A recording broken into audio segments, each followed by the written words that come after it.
ജോസഫിന്റെയും വിനയുടെയും കൂടെ ഇത്തവണ ആരാണുള്ളത്? കഴിഞ്ഞ കാലത്തെ പുലികൾ ആരെങ്കിലും ആണോ, അതോ ഇത്തവണ മത്സരിക്കാൻ എത്തിയ വിദ്യാർത്ഥികളാണോ? ആരാണ് കൂടെയുള്ളത്?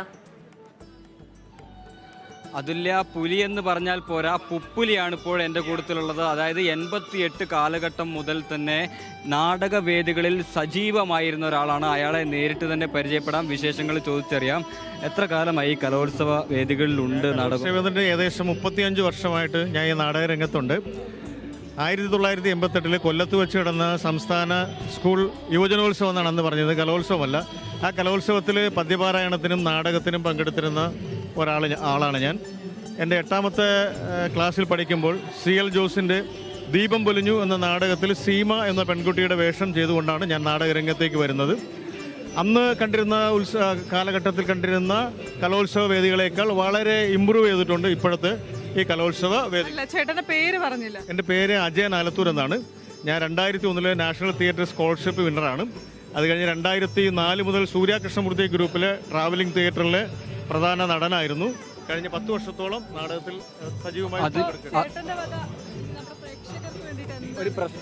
പ്രേക്ഷകർക്ക് വേണ്ടിയിട്ട് ഞാൻ സൂര്യ കൃഷ്ണമൂർത്തിയുടെ തന്നെ നാടകത്തിലെ ഒരു ബൈറ്റ് ഞാൻ പറയാം. അദ്ദേഹത്തിൻ്റെ പ്രസിദ്ധമായ പുലരി എന്ന നാടകത്തിലെ ഉപദേശി എന്ന് പറയുന്ന ക്യാരക്ടറാണ് ഞാൻ ചെയ്തിരുന്നത്. ആ ഉപദേശി എന്ന് പറയുന്ന ക്യാരക്ടറിനെ പറയുന്നതിന് മുമ്പ് അതിനെപ്പറ്റി ചെറിയൊരു ഡീറ്റെയിൽസ് പറയാം. ഒരു ഗ്രാമത്തിൽ ഉത്സവം നടക്കാൻ പോവുകയാണ്. അപ്പോൾ ആ ഗ്രാമത്തിൽ ഉത്സവം നടക്കാൻ പറ്റാത്ത ഒരു സാഹചര്യം ഉണ്ട്. അതായത് വെളിച്ചപ്പാടിന് പണം കൊണ്ടുവരാമെന്ന് പറഞ്ഞിരുന്ന ആൾക്കാർ പണം എത്തിക്കാൻ കഴിഞ്ഞില്ല. അപ്പോഴത്തേക്ക് ഈ ഉപദേശി കുറേ പൈസ സമ്പാദിച്ച് വെച്ചിരിക്കുകയായിരുന്നു അദ്ദേഹത്തിന് വീട് വെക്കാൻ വേണ്ടിയിട്ട്. അപ്പോൾ അതിൻ്റെ അതിൻ്റെ പീസ് പറയാം. സഹോദര, എനിക്കെന്തിനാണ് പണം? എനിക്ക് പണം വേണ്ട. എൻ്റെ കർത്താവിൻ്റെ സന്നിധിയിൽ എനിക്ക് പണമുണ്ടല്ലോ, എനിക്കവിടെ ഭവനവുമുണ്ടല്ലോ.